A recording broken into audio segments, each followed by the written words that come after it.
Y estábamos ya 2010, 2011 por allí, teníamos inclusive los planos hechos, el estudio de cálculo y todo. Hasta que el Señor nos habló, ministró en nuestras vidas, 2010 fue esto, y nos dedicamos a hacer una iglesia misionera. Antes nos llamábamos Centro Evangelístico.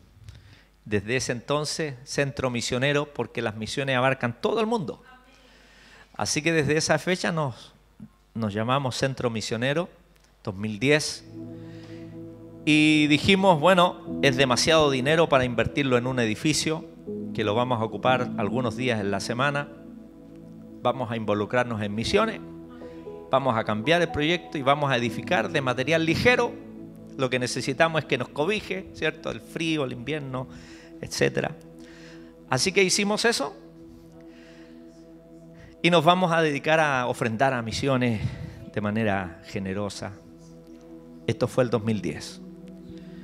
Y el 2011, hermanos, surge la posibilidad, o se nos presenta más bien dicho, el ofrecimiento de poder hacernos cargo de este templo que estaba a mal traer.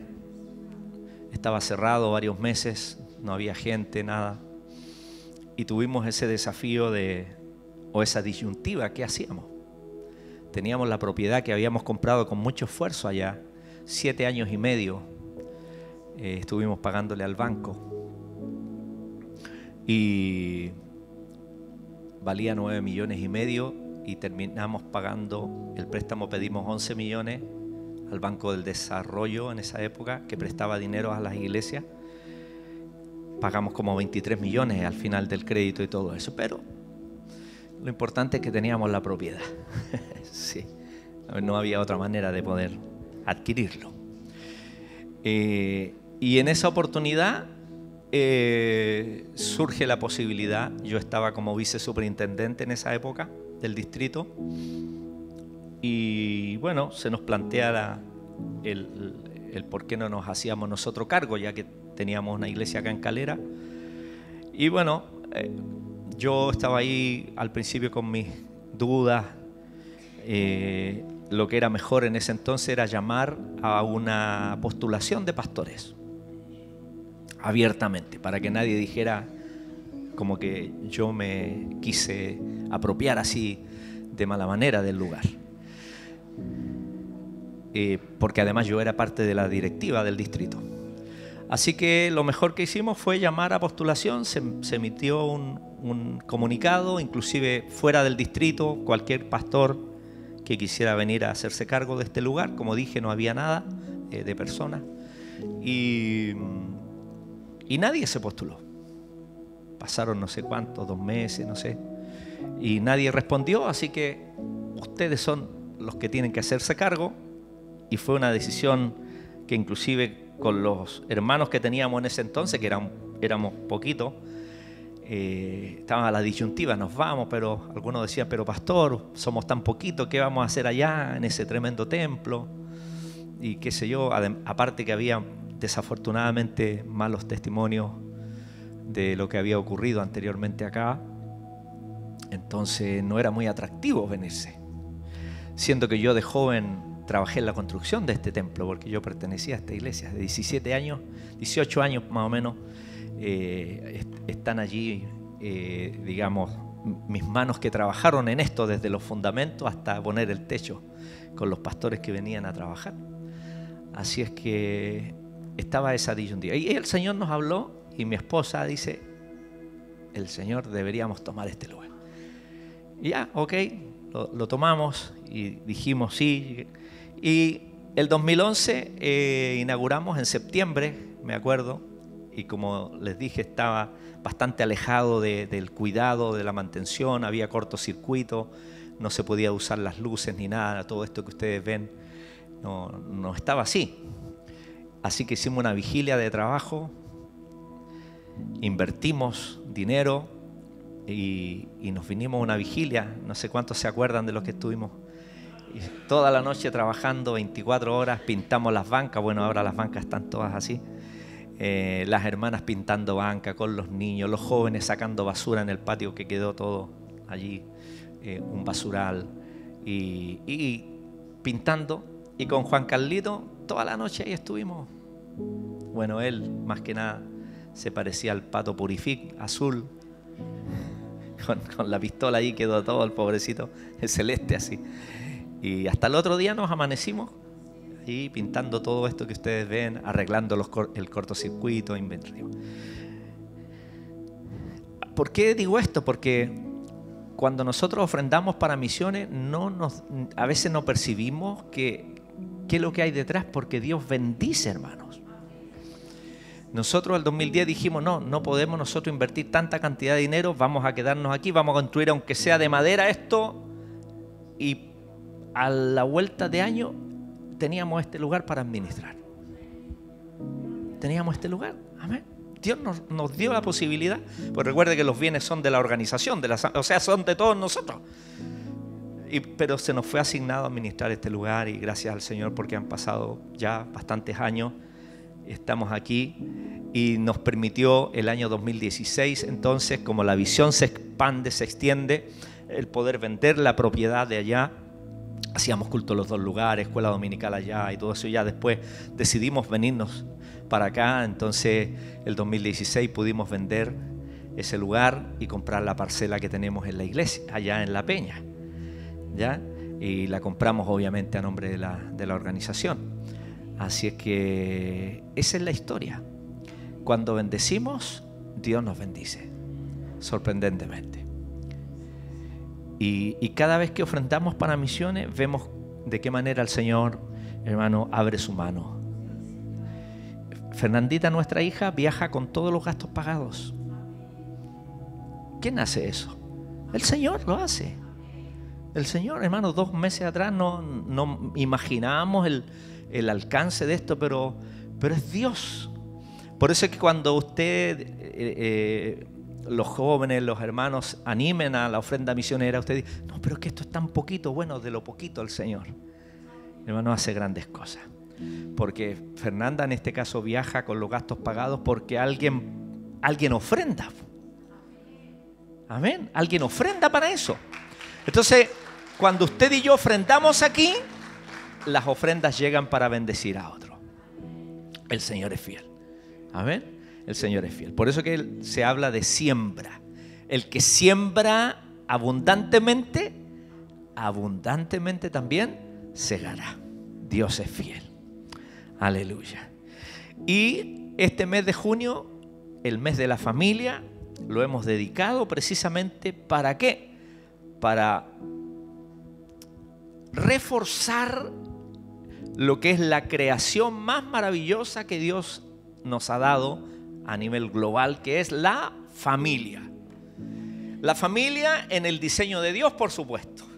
Usted sabe que el día de hoy se promueve otro tipo de familia, antinatura. Pero el diseño de Dios, ¿cierto?, está ahí implícito, y no implícito, está categóricamente señalado desde el Génesis en adelante. Y el día de hoy, amados, en este inicio del mes de la familia, quiero compartir con ustedes la palabra que se titula Jesús, el arquitecto por excelencia. ¿Cuántos vieron el videito que hice ahí? ¿Ya? Es una imagen, ¿cierto? Es una representación nada más de lo que yo quiero compartir en esta mañana con ustedes. Jesús, el arquitecto por excelencia. Y la palabra está basada allí en el conocido Salmo 127, versículos 1 al 5. Y dice, si Jehová no edificare la casa, en vano trabajan los que la edifican. Si Jehová no guardare la ciudad, en vano vela la guardia. Por demás es que os levantéis de madrugada y vayáis tarde a reposar, y que comáis pan de dolores, pues que a su amado dará Dios el sueño. He aquí, herencia de Jehová son los hijos, cosa de estima el fruto del vientre, como saetas en mano del valiente, así son los hijos habidos en la juventud. Bienaventurado el hombre que llenó su aljaba de ellos. No será avergonzado cuando hablare con los enemigos en la puerta. Dios bendiga esta palabra en nuestros corazones, mis amados. En esta ocasión, entonces, vamos a aprender de este bello salmo, un salmo muy conocido, un salmo maravilloso, escrito hace varios milenios atrás, o un par de milenios atrás por lo menos, y resuena con una verdad profunda, contingente para el día de hoy. Este es un salmo atemporal, es decir, es para todas las épocas, es para todos los tiempos, es para nuestras vidas y sobre todo para nuestras familias del siglo XXI. ¿Cuántos dicen amén? El Salmo 127 es contingente a la época que nosotros estamos viviendo. Este salmo es uno de los salmos considerados o descritos como cánticos graduales o cánticos de ascenso. Cuando los israelitas iban al templo, subían a Jerusalén, ¿cierto? Los peregrinos cantaban mientras subían a Jerusalén por las grandes fiestas. Desde el Salmo 120 al 134 son salmos de cánticos graduales. Imaginen ustedes a todas las familias, porque esto era una fiesta familiar. ¿Se acuerdan cuando Jesús tenía 12 años y cuando iban a Jerusalén? Y lo describía hace algún tiempo atrás, porque uno, cuando no conoce muy bien el trasfondo cultural, social, uno dice, pero ¿cómo se le va a perder un hijo a la mamá? Si va, se supone al lado, no. Es que no eran muchas familias. O sea, la familia, hermano, era por lo menos 100, 200 personas que a veces peregrinaban de una. ¿Ya? Porque estaban allí los primos, los tíos, las abuelitas, las bisabuelas. Recuerde que se casaban mucho más jóvenes en aquella época, tenían muchos hijos. Entonces generalmente todos los niños iban atrás, juntos. Entonces, ¿por qué se les extravió? Claro, porque los padres iban delante y de pronto llegan allá y ¿dónde está el niño? Bueno, ese es el contexto. Las familias enteras, después de meses de preparación, emprendían este viaje. Y este cántico, el Salmo 127, era un cántico que representaba justamente la bendición de Dios en la familia. ¿Cuántos en esta mañana podemos decir, Dios me ha bendecido mi hogar, ha bendecido mi casa, ha bendecido mi familia? Y de manera simbólica, por supuesto, porque no lo hacemos. Cuando venimos a la casa del Señor, a este lugar, es como una representación de lo que hacía Israel hacia el templo. Bueno, cuando venimos a la casa del Señor también deberíamos venir con esa motivación. Venimos como familia a representar nuestro hogar, nuestra familia, a adorar al Señor. Cantaban estos salmos no solo por devoción, sino también para reafirmar principios de fe. O sea, ellos cantaban con convicción. Es como que es lo mismo que deberíamos hacer nosotros cuando cantamos aquí alabanzas, cuando estamos en el devocional. Cada letra, cada canción es una, por así decirlo, es una confirmación, es reafirmar principios de fe. El Salmo 127 específicamente es atribuido a Salomón. Usted sabe, él fue un rey sabio, pero también uno que en su vida personal experimentó tanto la bendición de Dios como las consecuencias de apartarse de los caminos del Señor. Entonces, ¿qué mejor persona para hablarnos sobre la dependencia de Dios en la construcción de un hogar, una ciudad o una vida? Salomón es como el indicado para hablarnos de la importancia de edificar un hogar en el Señor, porque él tuvo malas experiencias también. Este salmo nos confronta con una realidad ineludible. Sin la mano de Dios, todos los esfuerzos que hagamos para edificar un hogar son en vanos. si Dios no está presente en el día a día, es en vano. Eso es lo que nos dice el primer versículo. Si el Señor no edifica la casa, ¿qué dice? En vano trabajan quienes edifican. Eso es lo que nos plantea este salmo. Nos invita a reflexionar sobre quién debería ser el verdadero arquitecto y constructor de nuestras familias. ¿Quién debería ser? El Señor Jesucristo. Pablo plantea ese concepto en 1 Corintios capítulo 3. No hay otro fundamento, dice, el cual es Jesucristo. Por eso es que este salmo nos invita a reconocer al verdadero arquitecto de nuestras casas, de nuestros hogares, de nuestra familia, que es el Señor. Él es el arquitecto, donde su casa y la mía están fundamentadas. Y no me refiero al edificio, me refiero al hogar, a la familia. Por eso es que Dios nos permite avanzar a pesar de las dificultades. Porque nuestra vida está sustentada en el arquitecto por excelencia, que es el Señor.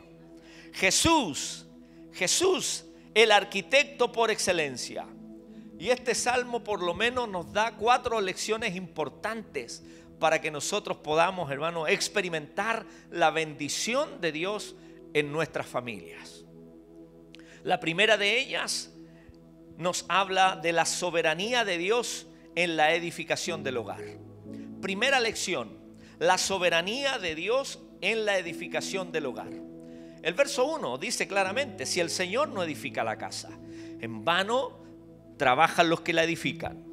Si el Señor no guardare la ciudad, en vano vela la guardia.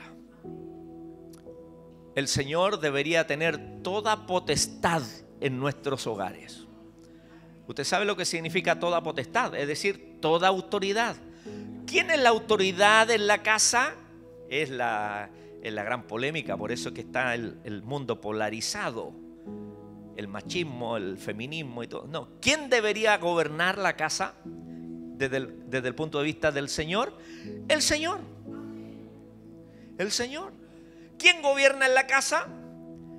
El Señor. Y las hermanas dirán: y después nosotras. Entonces, mis amados, si el Señor no edifica la casa, en vano trabajan los que la edifican. Si el Señor no guarda la ciudad, en vano vela la guardia.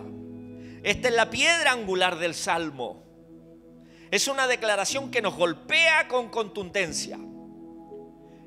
Es un retorno a la realidad.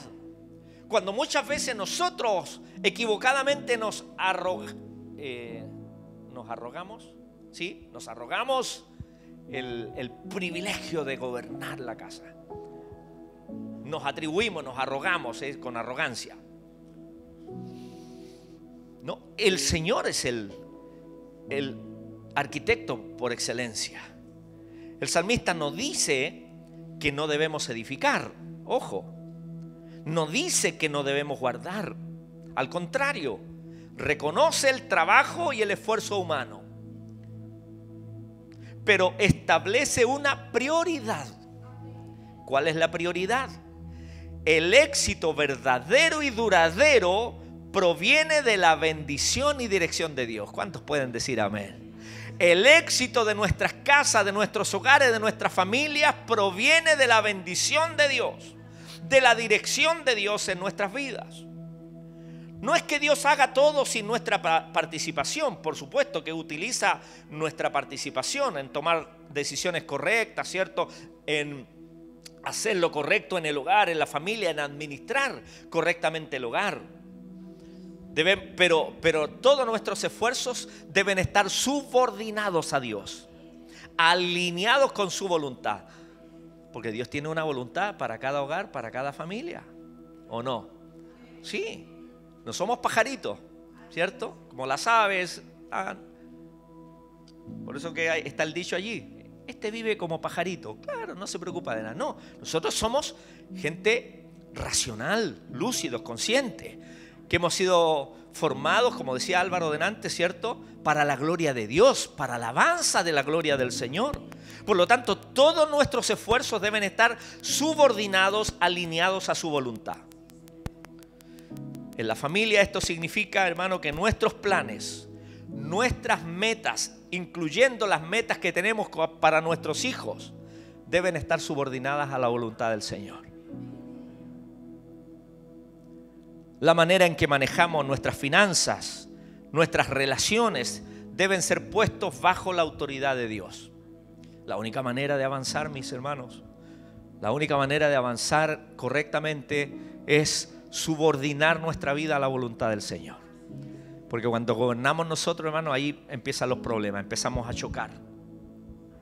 Y se producen roces, divisiones y pleitos y cuánta cosa, hermano, que a veces nos entrampamos. Claro, ¿por qué? Porque perdemos de vista que Jesús sea el arquitecto por excelencia. Él edifica la casa. Nuestra vida debe estar entonces sujeta.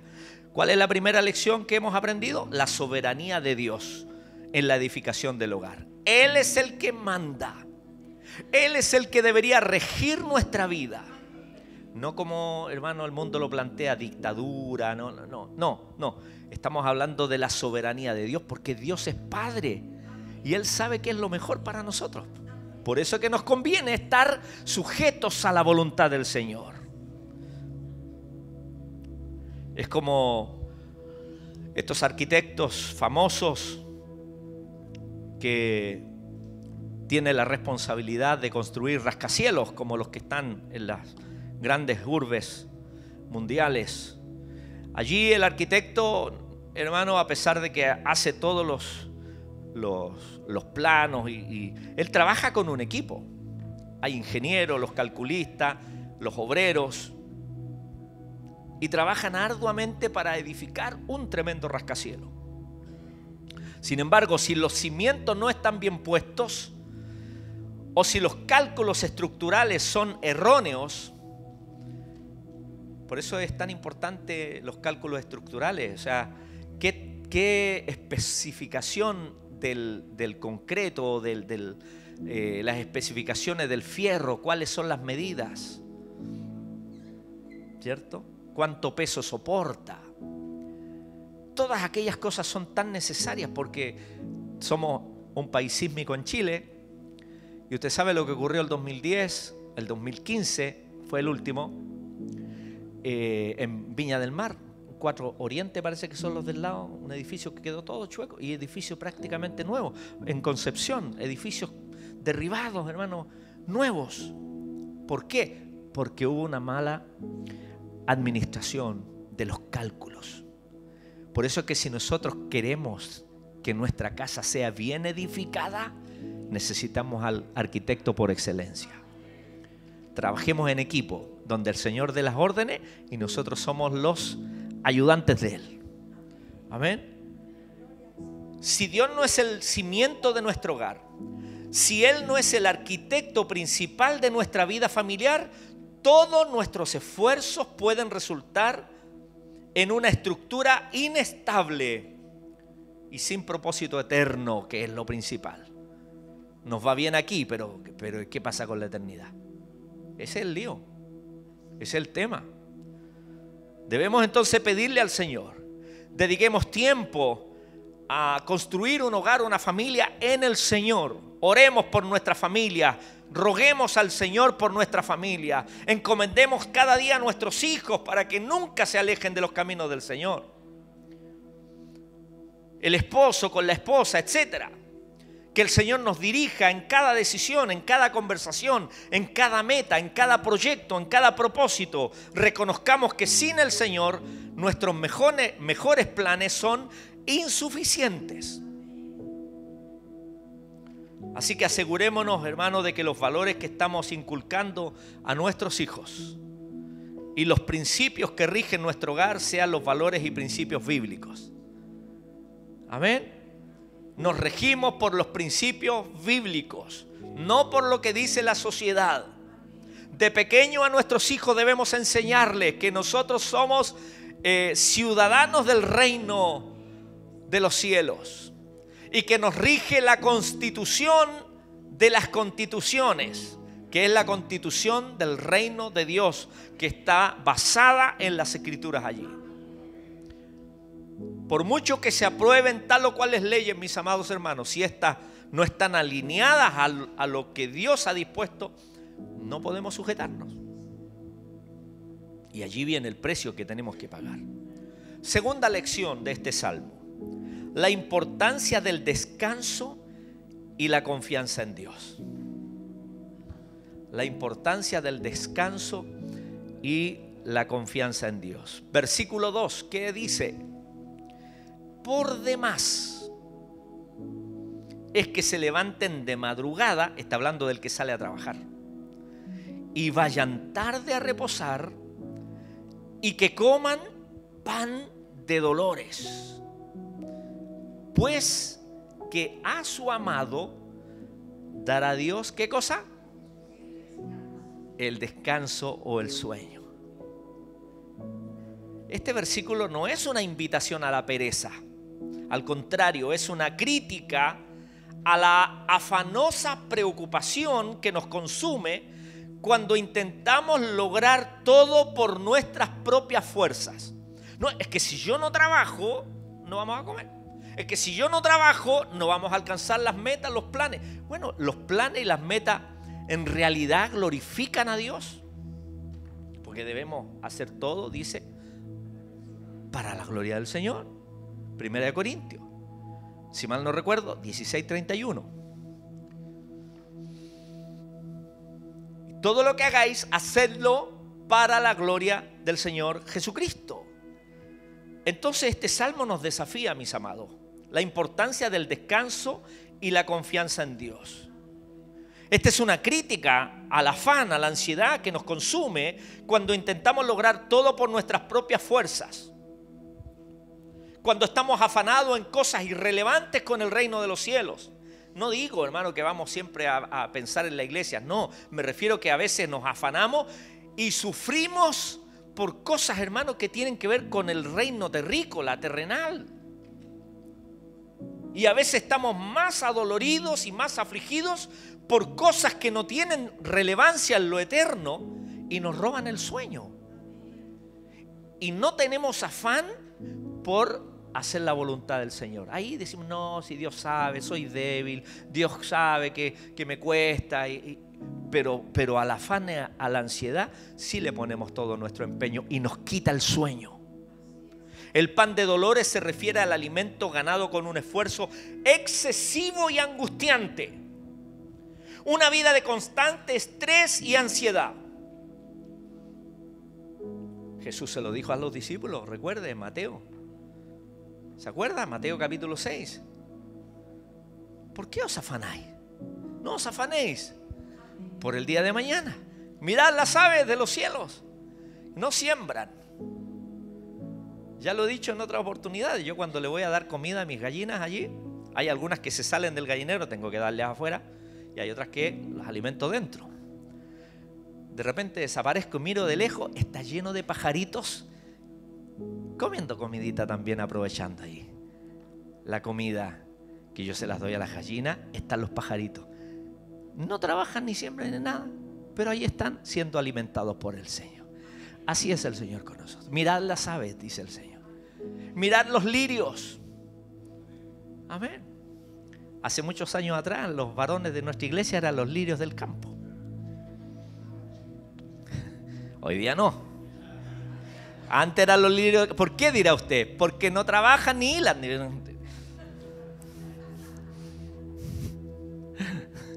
Ahora sí trabajan.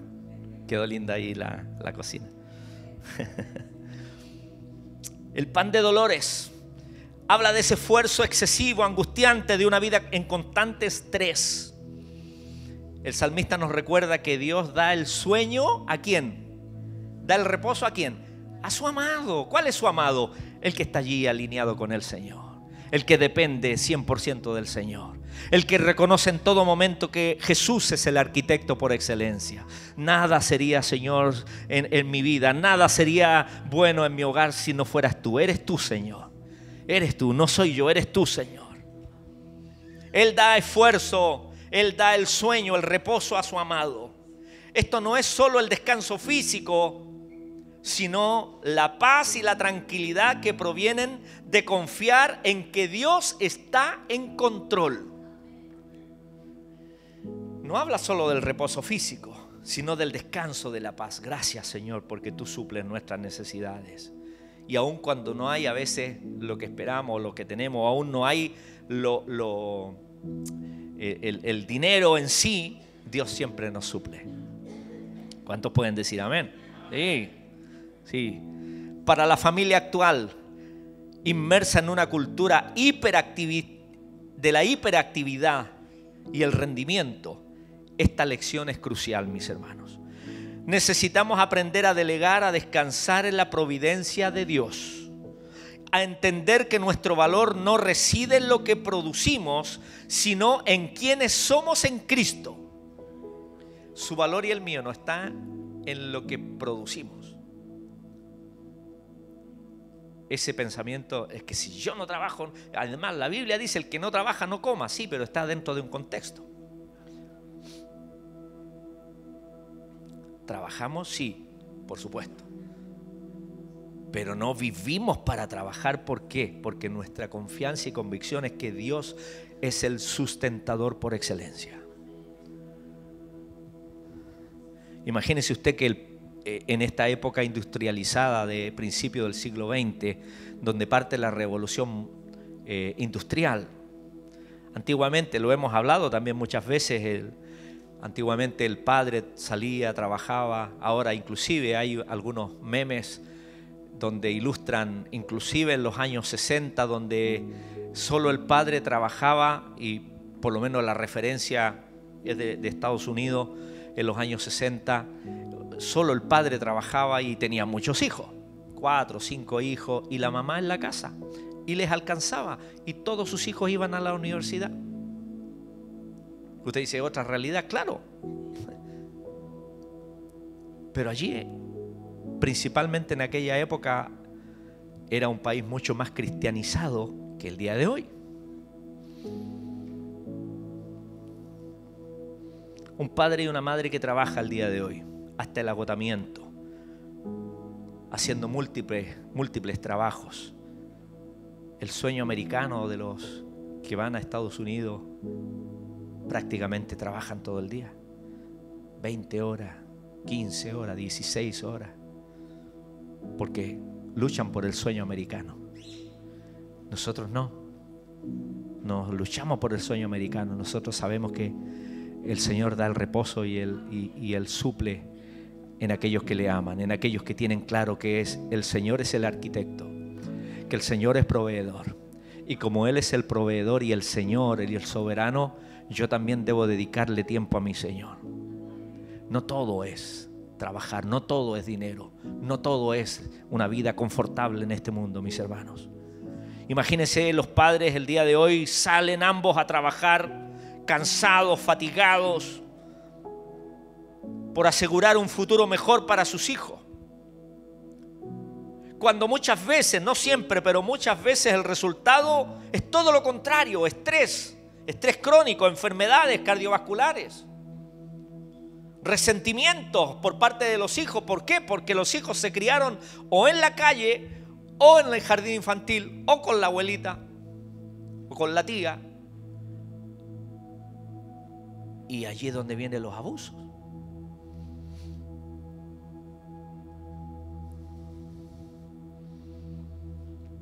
Una desconexión familiar. César ayer decía, claro, valorando el tiempo que tuvimos con los varones, claro, porque a veces la mayor parte de los que trabajan, ¿cierto?, en lo secular, la mayor parte del día están con gente no creyente, ¿cierto? No creyentes, se relacionan, por supuesto, estamos en el mundo y no. Pero también tenemos que invertir en el Señor. ¿De qué sirve tener abundancia material si no hay paz ni gozo en el hogar? Porque a su amado dará Dios, ¿qué cosa? El descanso, el sueño.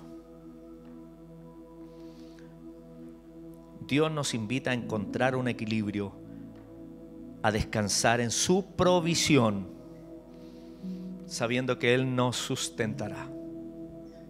Yo no sé si usted puede decir un amén. Así que, mis amados, ¿qué vamos a hacer con este segundo principio o lección? Prioricemos el descanso. No, más allá del descanso físico, prioricemos el descanso en el Señor. Prioricemos también el tiempo en familia.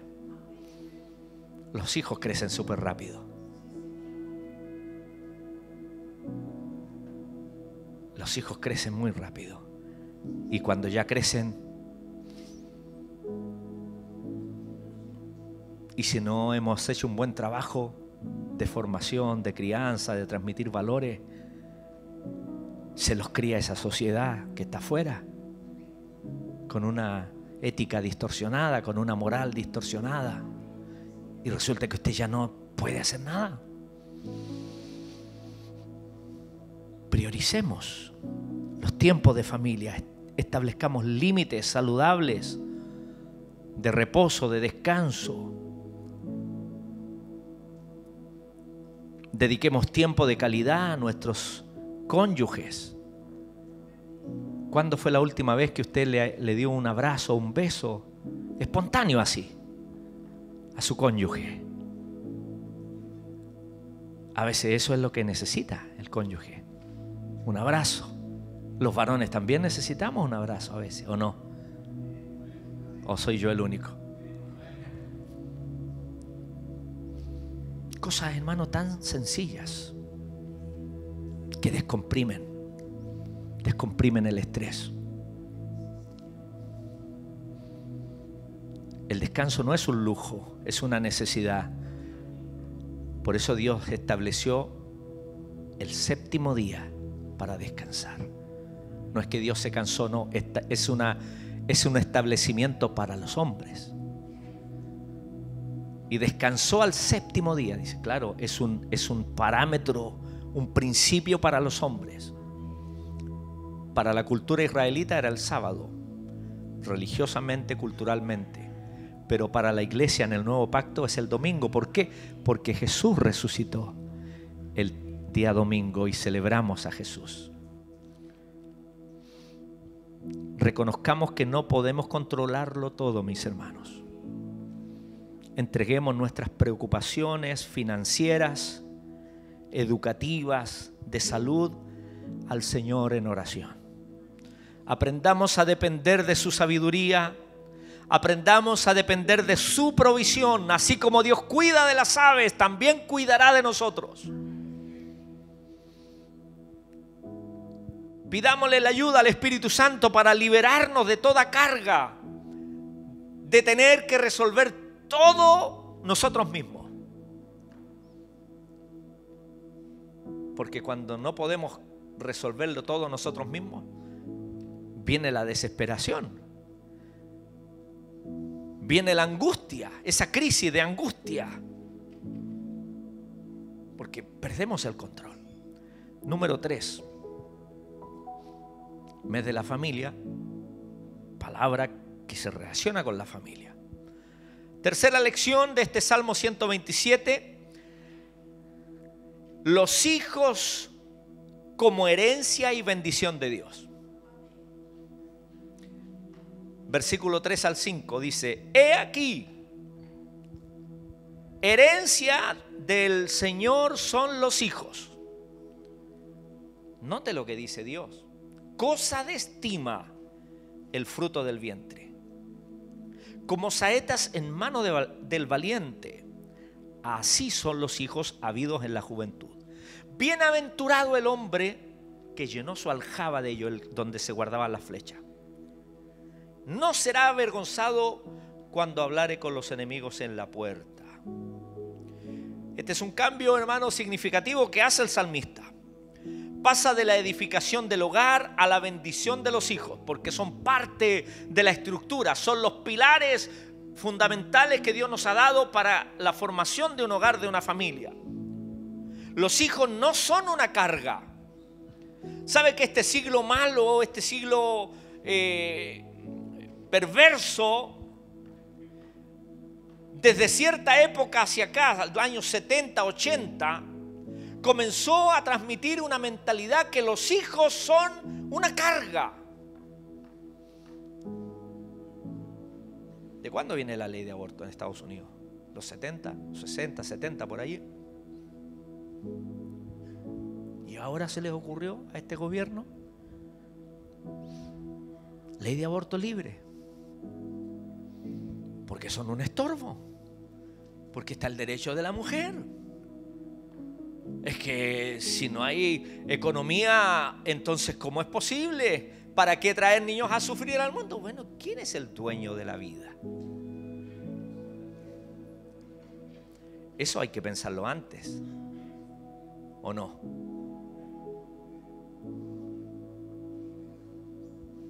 Aquí el salmista, hermano, hace un cambio. Los hijos no son una carga, ni un accidente, ni un mero proyecto personal. Son una herencia de Jehová. Los hijos son una herencia de Jehová. Son un regalo que Dios nos ha dado. La imagen de las saetas en manos del valiente es poderosa. Los hijos son un arma estratégica para el futuro, capaces de defender y extender el legado de sus padres. De allí la importancia de los hijos, porque los hijos son los continuadores del legado de los padres, llamados a imitar lo bueno, por supuesto. Tener muchos hijos era una señal de prosperidad en la cultura de aquel entonces. Tener hijos era una señal de fortaleza en tiempos antiguos. En la familia actual, esto nos desafía a ver a nuestros hijos no solo como una responsabilidad. No, es que es mucha responsabilidad, sino como una bendición.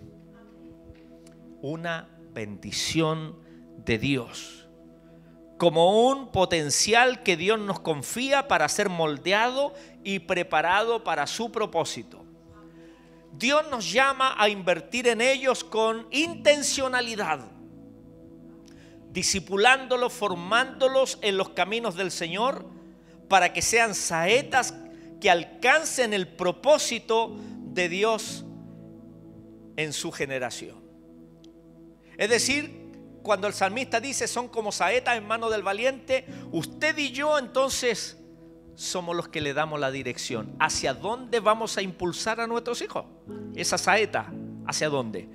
¿Hacia el mundo frío, calculador, alejado de Dios, secularizado, con antivalores? ¿O lo vamos a apuntar en el reino de los cielos para que nuestros hijos glorifiquen al Señor? Para que en todo lo que hagan nuestros hijos honren al Señor y sean luz y sal de la tierra y cumplan aquel propósito que Dios les ha dado. En el reino, no fuera de él.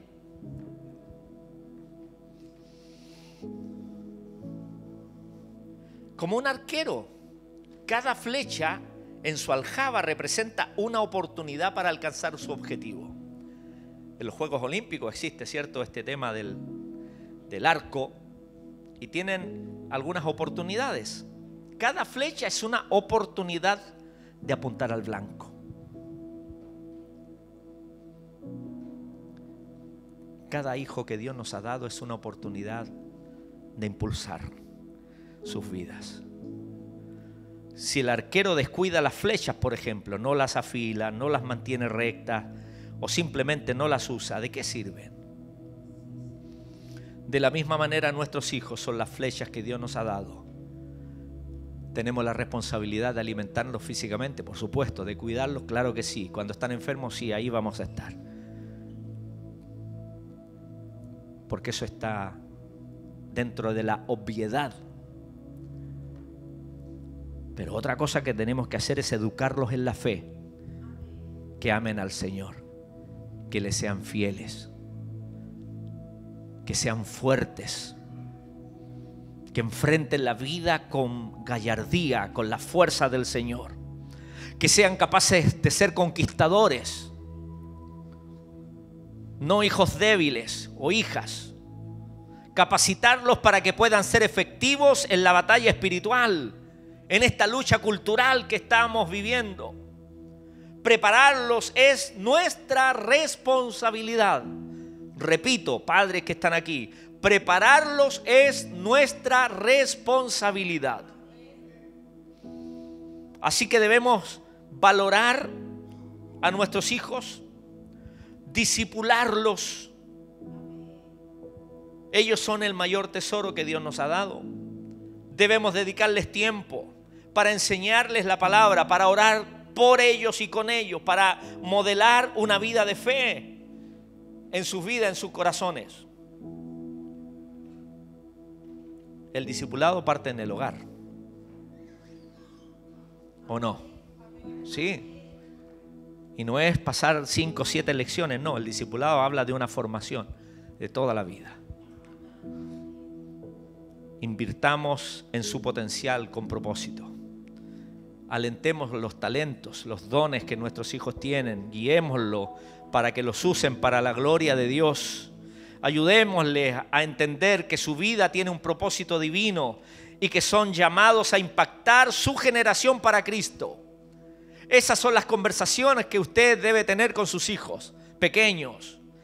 Moldearlos, impulsarlos. Y por último, cuarta lección, habla de la protección y el legado en la comunidad. 127, verso 5, la segunda parte dice: no será avergonzado cuando hablare con los enemigos en la puerta. Y alguien dirá, en la puerta allí, en la puerta de la casa, en la puerta del gallinero. ¿A qué se refiere eso? Bueno, la puerta de la ciudad era el lugar donde se resolvían los asuntos importantes.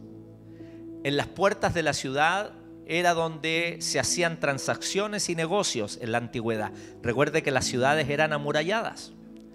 Y en las puertas de la ciudad era como la notaría, donde si alguien hacía alguna transacción, compra-venta, iban a las puertas de la ciudad y allí había gente especializada que generalmente eran los ancianos reconocidos de la ciudad. ¿Se acuerda que Lot, cuando fue poniendo sus tiendas, dice hasta Sodoma y Gomorra? Y cuando fueron los ángeles allí a advertirle que Dios iba a destruir Sodoma y Gomorra, ¿dónde estaba Lot? Dice la Biblia, estaba en las puertas de la ciudad. O sea, llegó a ser una persona influyente allí en Sodoma y Gomorra. Y era allí donde se ejecutaban todas las transacciones. De allí la importancia de lo que Jesús dice: las puertas del Hades no prevalecerán contra la iglesia. ¿Qué significa las puertas del Hades? Significa que todas las maquinaciones que el enemigo pueda hacer para destruirnos, dice, no prevalecerá contra la iglesia. Y eso es lo que ocurría en las puertas. Se hacían negocios, se defendía también la ciudad de los enemigos. Un hombre con una familia numerosa y bien criada no será avergonzado, no será derrotado en ese lugar. Nadie que haya formado un hogar en aquella época, una familia numerosa, un hogar bien enseñado, nadie le iba a llevar a la puerta de la ciudad para acusar a alguno de sus hijos. Ellos podían caminar, entrar y salir libremente con toda su familia, porque gozaban de buen testimonio. No será avergonzado. Nadie puede señalarle con el dedo. Ahora, eso, usted sabe que el señalamiento a veces es injusto. La gente va a criticarnos, sí, ¿por qué no? Eso es inevitable, que la gente en algún momento hable y puede hablar calumnia. Uno no las maneja. Pero no será avergonzado. Por eso que Pablo, cuando habla de los ancianos que deben ser irreprensibles, habla refiriéndose precisamente que bajo la acusación formal de alguien no tiene de qué bajar la cabeza porque es inocente. porque tiene convicciones claras, no tiene de qué avergonzarse.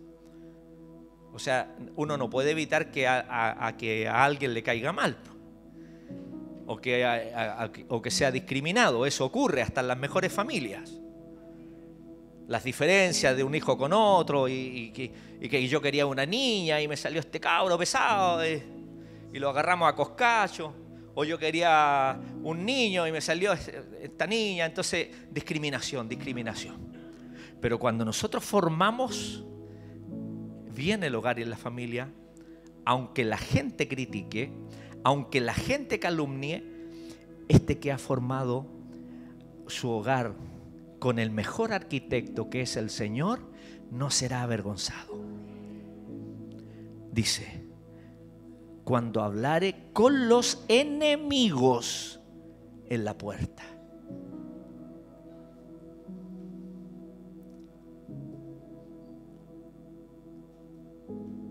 Sus hijos, en este contexto, le daban fuerza, honor y apoyo. Así que para la familia actual, esto nos enseña que un hogar edificado en Dios no solo bendice a sus miembros, sino que también tiene un impacto positivo en la comunidad. Son hijos de bien en el colegio, en la casa, en el trabajo. Son hijos de bien. ¿Ya? Son hijos que verdaderamente son un aporte a la comunidad, tanto a la sociedad como a la iglesia del Señor. Son familias fuertes en la fe, son la base de una iglesia fuerte. Cuando hay una familia fuerte en el hogar, hay una iglesia fuerte. Por eso que trabajamos con los matrimonios, trabajamos con el ministerio femenino, trabajamos con los jóvenes, trabajamos con los niños y con los varones. Porque una familia sólida es una iglesia sólida, es una comunidad sólida. Nuestros hogares son la primera escuela de moralidad. Nuestros hogares son la primera escuela de la ética y de los valores.